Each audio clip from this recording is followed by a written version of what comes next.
Hi guys, here at the Redcar Central level crossing / West Dyke. Yeah, we just went to a level crossing just down the line, but we didn't get any closures. And then as we go past in the car, it goes off. I just see the amber light flicker, and then I hear that super awful but squeaky alarm.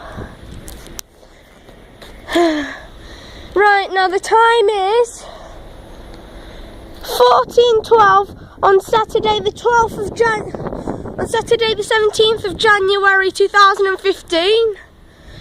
And this is for our Northern Pacey bus, I'm not sure.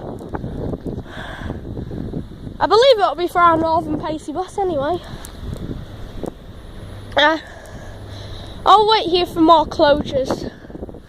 And it is for a Northern Pacey bus. How right was I? I can't read the numbers to that box there. Ah, well. There we go. If I'm right, we may get a double pass. I'm not sure. Usually it'll go. No. There we go. No, it's been really loud now. Yeah. I'll get my dad to keep us here for a bit longer, because we were going to go home, but I think we'll get a few more closures, and that's it.